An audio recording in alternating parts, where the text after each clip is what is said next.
네. 오늘 보내주신 자료들을 보는데 정말 흥미로운 지점이 있더라고요. 네, 저도 보면서 무릎을 탁 쳤습니다. 보통 우리가 그 뇌사령관이라고 하는 전전두엽 있잖아요. 네네, 전전두엽. 이걸 항상 막 100% 풀가동해야 똑똑한 거다. 그렇게 생각하잖아요. 저도 그랬거든요. 그렇죠. 대부분 그렇게 알고 있죠. 그런데 이 자료들 보니까 그게 오히려 뇌를 혹사시키는 지름길이라고 딱 짚어주더라고요. 핵심은 이걸 항상 켜두는 게 아니라 오히려 한 발 물러서게 만드는 뭐랄까 더 현명한 사용법에 대한 이야기였어요. 맞습니다. 오늘 우리가 함께 탐구할 목표가 바로 그 지점입니다. 자료에서 말하는 전전두엽의 가장 이상적인 상태, 바로 위험 대기죠. 스탠바이 컨트롤러요? 네, 이게 뭔지 깊이 파헤쳐 보는 거죠. 여기서 진짜 중요한 게 이걸 전전두엽의 스위치를 그냥 내려버리는 거랑은 완전히 다른 개념이라는 거예요. 아, 끄는 게 아니다. 네, 오히려 작동 모드를 바꾸는 것에 가깝죠. 전력은 아끼면서 최고의 성능을 내는 그 절전 모드처럼요. 아, 절전 모드. 그 비유가 확 와닿네요. 그리고 자료에서 공통적으로 쓰는 또 다른 비유가 있더라고요. 전전두엽은 막 최전선에서 싸우는 병사가 아니라 그렇죠. 저 멀리 후방 상황실에서 모든 걸 내려다보는 사령관이다. 네, 통제실에 있는 거죠. 와, 근데 저는 지금까지 제 뇌의 사령관을 맨날 최전선에 세워두고 싸우게 만들었던 것 같아요. 하하, 아마 많은 분들이 그러실 겁니다. 자, 그럼 이 사령관을 어떻게 하면 똑똑하게 후방주의 본부로 돌려보낼 수 있을지 지금부터 한번 제대로 들여다보겠습니다. 네, 우선 이 개념을 이해하려면 전전두엽의 세 가지 상태를 좀 나눠봐야 할 것 같아요. 네, 그게 중요하죠. 첫 번째가 바로 제가 자주 빠지는 상태 같은데 전면 개입 상태. 아, 전면 개입. 네, 경고등이 막 번쩍이는 빨간불 상태랄까요? 온갖 판단, 통제, 분석을 쉬지 않고 하는 말 그대로 뇌가 과열된 상태죠. 그렇죠. 이러고 나면 저녁에 아무것도 못하고 그냥 방전돼 버리더라고요. 맞습니다. 그리고 그 정반대 극단에 있는 게 비접속 상태예요. 비접속 상태. 네, 이건 신호등이 아예 꺼져버린 상태에 비유할 수 있어요. 판단의 기준 자체가 없어진 거죠. 아, 그래서 외부 자극에 그냥 즉흥적으로, 충동적으로 반응하게 되는 거예요. 에이, 나중에 생각하지 뭐 하면서 중요한 결정을 미루거나 별 생각 없이 SNS를 몇 시간씩 하게 되는 상태. 그게 여기에 해당하는 거군요. 네, 이건 휴식이 아니라 사실상 그냥 표류하는 것에 가깝습니다. 와, 전면 개입 아니면 비접속이라니. 너무 극단적인데요? 그럼 이 사이에 이상적인 상태가 있다는 거겠죠? 바로 그겁니다. 오늘 이야기의 핵심인 대기 중 상태. 이건 노란불, 그러니까 언제든 출발할 준비가 된 상태를 말하는 거군요. 정확합니다. 바로 그 대기 중 상태가 왜 가장 이상적인지 조금만 더 깊이 들어가 볼게요. 네. 이게 단순히 게으름을 피우거나 생각을 멈춘 상태가 절대 아니거든요. 아, 그런 게 아니군요. 오히려 지극히 고도화된 효율적인 전략이죠. 우리 뇌, 특히 전전두엽이 우리 몸에서 에너지를 제일 많이 쓰는 기관 중 하나잖아요. 맞아요. 엄청나죠? 만약 우리가 마주하는 모든 사소한 일, 뭐 점심 메뉴 고르는 것부터 이메일 오타 하나까지 전전두엽이 다 나선다면 에너지는 그냥 순식간에 고갈될 겁니다. 정말 그래요. 결정할 게 너무 많은 날은 저녁에 기운이 하나도 없으니까요. 바로 그거예요. 대기 중 상태는 이런 불필요한 에너지 소모를 원천적으로 막아주는 겁니다. 그러면서도 진짜 중요한 판단, 그러니까 미리 정해둔 기준을 벗어나는 위험 신호가 딱 감지됐을 때, 아, 위험 신호? 그때는 즉시 전면에 나설 수 있도록 준비 태세를 갖추고 있는 거죠. 끊임없는 정보 속에서 번아웃을 겪는 현대인들한테는 거의 뭐 필수적인 뇌 사용 설명서라고 할 수 있습니다. 근데 솔직히 대기 중이라는 말을 들으면 그냥 멍하니 있거나 아무 생각 없는 상태가 아닌가 이런 오해가 들어요. 저만 그런가요? 아니요. 아주 자연스러운 생각입니다. 그리고 자료에서도 바로 그 오해를 가장 경계하고 있어요. 아, 역시. 대기 중 상태는 결코 뇌가 멈춘 상태가 아닙니다. 이걸 정말 기가 막히게 설명한 비유가 하나 있더라고요. 뭔가요? 바로 엔진은 꺼져 있지만 시동은 걸려 있는 상태. 아, 와, 그거 정말 기가 막힌 비유네요. 어떤 느낌인지 바로 알겠어요. 그렇죠. 겉보기엔 조용하고 멈춰있는 것 같은데 운전자가 가속 페달을 밟는 즉시 부릉하고 튀어나갈 준비가 완벽하게 되어 있는 자동차, 그런 느낌. 맞습니다.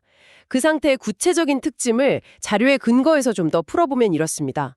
첫째, 판단 기능은 즉시 사용 가능해요. 가능한데? 일부러 사용하지 않고 아껴두는 상태인 거죠. 둘째, 어떤 기준으로 판단할 것인가는 이미 명확하게 정해져 있습니다. 아, 기준이 이미 정해져 있다는 게 핵심이군요. 그렇습니다. 그래서 매번 새로운 상황이 닥칠 때마다 막 우왕좌왕하면서 에너지를 쓸 필요가 없는 거예요. 네네. 그래서 셋째, 개입은 오직 위험 신호가 감지될 때만 최소한으로 이루어집니다. 평상시에는 다른 뇌 영역들이 자유롭게 정보를 수집하고 아이디어를 떠올리도록 그냥 내버려 두는 거예요. 지켜보는 거군요. 네. 그러다가 미리 설정해둔 이 선은 넘으면 안 돼 하는 기준에서 벗어나는 신호가 포착됐을 때만 통제실의 전전두엽이 잠깐 하고 개입하는 거죠. 와, 이건 자신만의 원칙과 기준이 이미 명확하게 확립된 사람만이 누릴 수 있는 아주 고도의 정신 상태라고 할 수 있습니다. 그래서 사소한 일에 에너지를 낭비하지 않을 수 있는 거고요. 듣고 보니 정말 현명한 방식인데 여기서 솔직한 질문이 하나 생겨요. 네, 어떤 거요? 그렇게 에너지를 아끼는 게 목표라면 그냥 완전히 꺼두는 게 더 편하지 않을까요? 대기 상태라는 게 오히려 어중간해서 더 피곤할 수도 있지 않나? 왜 굳이 시동을 걸어둬야 하는 거죠? 아주 날카롭고 본질적인 질문입니다. 많은 분들이 그렇게 생각할 수 있죠. 그렇죠. 하지만 자료들은 전전두엽을 완전히 꺼버렸을 때, 즉 비접속 상태가 됐을 때 문제점들이 훨씬 더 심각하다고 경고합니다. 우선 스스로 행동을 멈출 수가 없게 돼요. 멈출 수가 없다. 멈춤 불가 상태가 되는 거죠. 한 번 시작한 게임을 멈추지 못하거나 의미 없는 인터넷 서핑을 새벽까지 계속하는 경험 다들 있으시죠? 아, 네. 통제실이 비어 있으니까 관성에 브레이크를 걸어줄 주체가 없는 겁니다. 그게 단순히 의지력의 문제가 아니라 전전두엽이 꺼져버린 상태일 수 있다는 거군요. 그렇죠. 그리고 더 큰 문제는 판단의 기준이 소실된다는 점이에요. 기준이 사라진다. 네, 통제실이 폐쇄됐으니 무엇이 옳고 그른지, 나에게 이롭고 해로운지를 판단할 사령관이 사라지는 겁니다. 그렇게 되면 우리 뇌는 가장 원초적인 두 가지, 즉 격렬한 감정이나 아주 오래된 습관 회로에 완전히 장악당하게 돼요. 아, 이성적인 판단 없이 순간적인 분노나 쾌락 혹은 무의식적인 습관에 모든 행동의 운전대를 그냥 맡겨버리는 셈이죠. 듣기만 해도 아찔하네요. 바로 그 지점에서 이 자료가 아주 강력한 한 문장을 던지더라고요. 이것은 휴식이 아니라 통제 이탈이다. 맞습니다. 단순히 쉬는 거랑 내 삶의 통제권을 잃어버리는 건 완전히 다른 차원의 문제라는 거죠. 아, 이제야 왜 시동을 꺼두면 안 되는지 명확히 이해가 갑니다. 네. 그러니까 우리의 목표는 전전두엽의 스위치를 ON에서 OFF로 내리는 게 아니라 그 위치를 프런트, 최전선에서 스탠드바이, 후방 통제실로 이동시키는 거군요. 정확합니다. 현장에서 직접 싸우느라 지친 사령관을 안전하고 시야가 넓은 후방 통제실로 물러나게 해서 더 큰 그림을 보게 하는 것. 그게 핵심입니다. 와, 이 개념 정말 흥미로운데요. 듣다 보니까 제 상태가 너무 궁금해져요. 어젯밤에 보고서를 쓰다가 막혔는데 이걸 지금 멈추면 큰일 나. 이 생각에 사로잡혀서 잠도 못 잤거든요. 돌이켜보면 전형적인 과잉 개입 상태였던 것 같은데 혹시 지금 당장 제 상태가 어떤지 알 수 있는 방법도 있나요? 물론입니다. 아주 간단하면서도 명확한 진단법이 제시되어 있습니다. 스스로에게 딱 하나의 질문만 던져보면 돼요. 뭔가요? 좀 긴장되는데요? 질문은 이겁니다. 지금 이걸 멈추면 정말 문제가 생기는가? 지금 하고 있는 일 혹은 머릿속을 튀는 그 걱정을 딱 멈춘다고 상상했을 때 정말 돌이킬 수 없는 심각한 문제가 생기는지 스스로에게 묻는 거죠. 지금 이걸 멈추면 정말 문제가 생기는가? 흥미롭네요. 이 질문을 던졌을 때 나타나는 세 가지 반응으로 자신의 상태를 진단해 볼 수 있어요.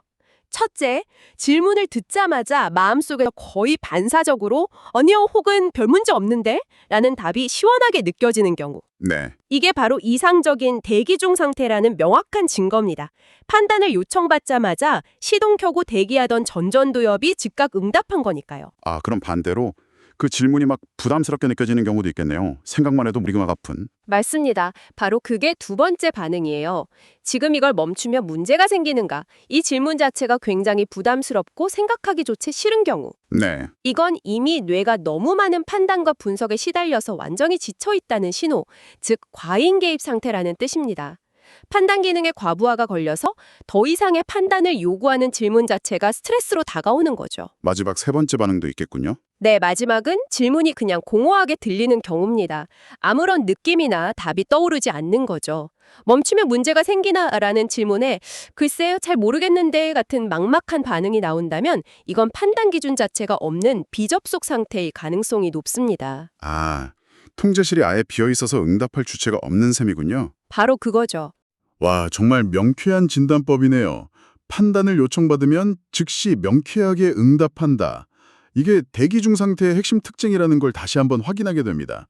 어제 보고서를 붙들고 있던 저한테 그 질문을 던졌다면 분명 생각하기도 싫어 이랬을 거예요. 하하. 명백한 과잉 개입 상태였네요. 네. 글쓰기 이야기가 나와서 말인데요. 제가 딱 그래요.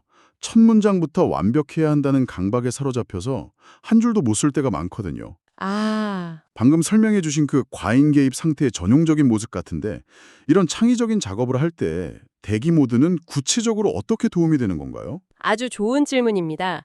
자료에서는 글쓰기나 기획 같은 창의적 활동에서의 이상적인 뇌협업 구조를 아주 생생하게 묘사하고 있어요. 오, 한번 상상해 보세요. 우리 뇌의 거대한 기억 도서관, 해마는 그냥 자유롭게 이런저런 자료들을 꺼내오도록 내버려 두는 거예요. 검열하지 않고요? 네. 떠오르는 기억, 정보, 단어들을 이건 주제랑 안 맞아 라고 미리 검열하지 않는 거죠. 그리고 여러 가지 감정들은 그냥 느껴지되 작업 자체에 뛰어들어서 이 글은 재미없어 라고 간섭하지는 않도록 한 발짝 떨어져서 바라봅니다. 해마와 감정은 자유롭게 뛰놀게 놔두고 그럼 그때 사령관인 전전두엽은 뭘 하나요? 바로 거기서 대기 중인 전전두엽의 진가가 드러나는 겁니다. 전전두엽은 이 모든 과정의 맨 앞에 나서서 그 단어 틀렸어. 이 문장은 논리적으로 비약이야. 이렇게 일일이 지시하고 통제하는 게 아니에요. 그저 한 발짝 물러서서 이 모든 과정을 뒤에서 가만히 지켜봅니다. 감독 같네요. 맞아요. 유능한 감독처럼 선수들이 자유롭게 뛰노는 걸 지켜보다가 경기의 흐름을 망치는 결정적인 실수가 나올 때만 살짝 개입해서 방향을 수정해 주는 거죠. 저도 예전에 논문 쓸 때 서론, 첫 문단에서 완벽한 문장을 만들려고 며칠을 허비한 적이 있거든요. 아, 정말요? 네, 전형적인 전면 개입 상태였죠. 결국 다 지우고 일단 기준은 무시하고 생각나는 대로 써보자 마음 먹었더니 오히려 그날 저녁에 초고의 뼈대가 다 잡혔던 경험이 있습니다. 그 경험담을 들으니 확 와닿네요.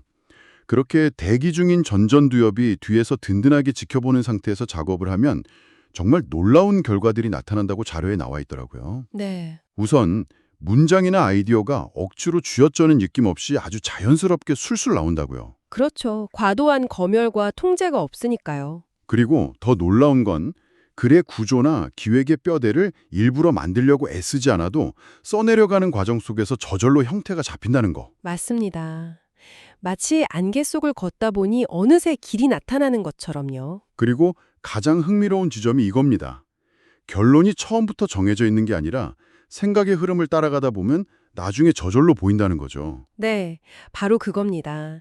이게 바로 과잉 개입 없이 배기 중인 전전두엽이 만들어내는 최상의 창작 상태인 셈입니다. 알겠습니다.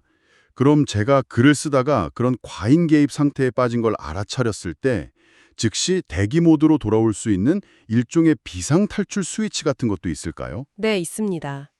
다행히 자료에서는 마치 컴퓨터에 입력하는 단축키처럼 뇌의 상태를 대기 모드로 강제 전환시키는 아주 강력한 한 문장을 제시합니다. 오, 뭔가요? 정말 궁금한데요. 바로 이 문장입니다. 기준은 이미 정해졌다. 잠깐만요. 기준은 이미 정해졌다고요? 그게 전부예요? 네, 그게 전부입니다. 그 한 문장이 그렇게 강력한 스위치 역할을 한다는 게 쉽게 믿기지가 않는데요? 이게 어떤 원리로 작동하는 거죠? 처음엔 저도 조금 의아했는데 그 원리를 보고 정말 감탄했습니다. 기준은 이미 정해졌다. 이 짧은 문장은 우리 뇌에서 세 가지 놀라운 기능을 동시에 수행한다고 해요. 세 가지나요? 네. 첫째, 더 이상 새로운 기준을 만들거나 고민할 필요 없어라고 선언하면서 불필요한 추가 판단을 즉시 차단합니다. 아, 둘째, 현장에서 그만 철수해라는 명령처럼 현재의 과도한 개입을 즉시 종료시키고요. 네네. 그리고 마지막으로 이제 후방 통제실로 돌아가서 지켜보기만 해 라고 말해주면서 뇌를 대기 상태로 전환하도록 직접적으로 명령하는 거죠. 와, 정말 마법 같은 문장이네요. 머릿속이 복잡하고 끊임없이 무언가를 분석하고 판단하느라 지쳤을 때 스스로에게 괜찮아, 기준은 이미 정해졌어 라고 한번 말해주는 것만으로도 과열된 엔진을 식힐 수 있겠군요. 네, 사령관을 통제실로 돌려보내는 스위치가 되는 겁니다. 네. 자, 그럼 오늘 함께 살펴본 이 모든 내용이 의미하는 바는 무엇일까요? 제 나름대로 정리해보자면 우리 뇌의 사령관인 전전두엽은 항상 최전선에서 싸워야 하는 용맹한 장수가 아니라 필요할 때 결정적인 한 수를 두기 위해 평소에는 후방에서 에너지를 비축하며 때를 기다리는 현명한 위험 대기조. 이렇게 이해하면 될까요? 완벽한 정리입니다. 자료의 최종 결론 문장을 인용하면서 마무리하는 게 가장 좋을 것 같네요. 전전두엽은 항상 현장에 있으면 사고가 나고 아예 없으면 더 큰 사고가 난다. 가장 좋은 상태는 어디선가 지켜보고 있는 상태다. 와, 그리고 저는 개인적으로 이 문장 바로 다음에 나오는 문장도 무척 인상 깊었어요. 어떤 문장이죠? 이런 개념을 탐구하고 자신의 뇌 상태를 이해하려는 당신의 시도 자체가 이미 당신이 고급 자기조절 단계에 들어섰다는 아주 긍정적인 신호라는 겁니다. 정말 힘이 되고 위로가 되는 말이네요. 그럼 마지막으로 청취자께서 스스로 더 깊이 생각해 보실 만한 질문을 하나 던져드리며 마무리하겠습니다. 네. 자료에서는 기준은 이미 정해졌다라는 강력한 언어적 신호를 알려주었습니다. 그렇다면 당신의 일상 속에서 과열된 전전두엽을 대기 모드로 전환시킬 수 있는 당신만의 비언어적 신호는 무엇이 될 수 있을까요? 비언어적 신호. 네, 특정한 장소에 잠시 가는 것, 마음이 편안해지는 특정 음악을 듣는 것, 혹은 창밖을 잠시 바라보는 가벼운 신체적 행동처럼 말이죠. 당신의 뇌에게 이제 괜찮아, 통제실로 돌아가도 좋아 라고 말해주는 자신만의 스위치를 한번 상상해 보시는 건 어떨까요?